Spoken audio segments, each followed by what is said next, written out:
Morning guys, tayo po ay magbabacuum ngayon. Pang limang araw natin na nagbabacuum. So titignan natin kung marami pa rin po ba tayong makukuha ang dumi dito sa ating opisina.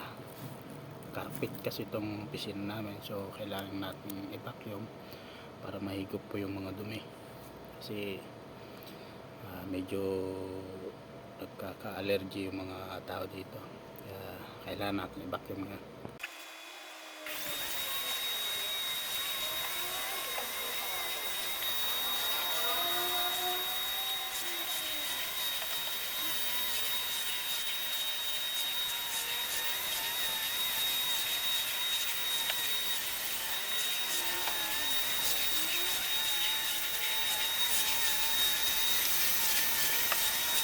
So yun guys, nandito tayo ngayon sa pwesto natin dito sa harap sa may reception.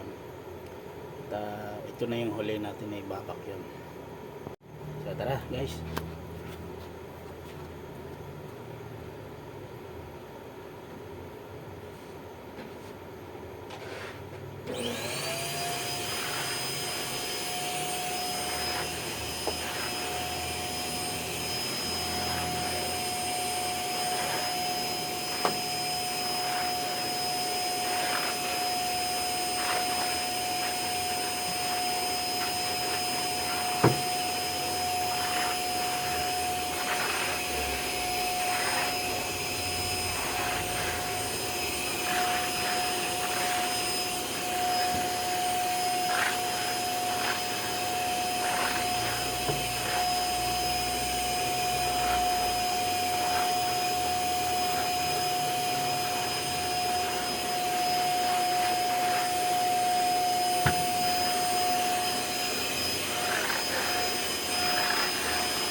Guys, tapos na tayo mag-vacuum.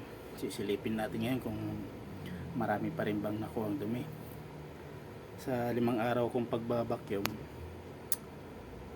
kahapon marami pa rin akong nakuha So titignan natin ngayon kung marami pa rin tayong nakuha ang dumi. Papakita ko lang yung area, yung office namin. Yan lang po kalaki. Tapos, yan. Kasi kung bakit ngayon lang ako nakapag-vacuum ulit, kasi bawal mag-vacuum pagka mula alas 8 hanggang alas 5 kasi may mga tao nagtatrabaho na rito pagka ganong oras, so bawal ako mag-vacuum.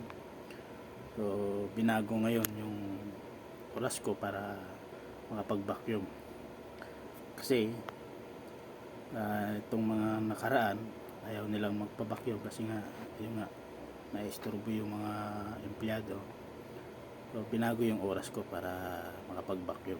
So ayan, titingnan natin guys kung marami pa rin bang kuwang dumi. So pasintabi lang po sa mga kumakain dyan. Buksan natin.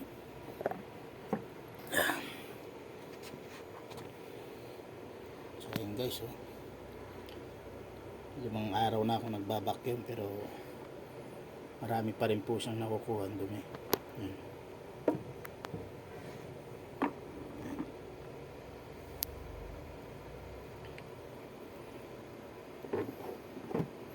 So ayan guys,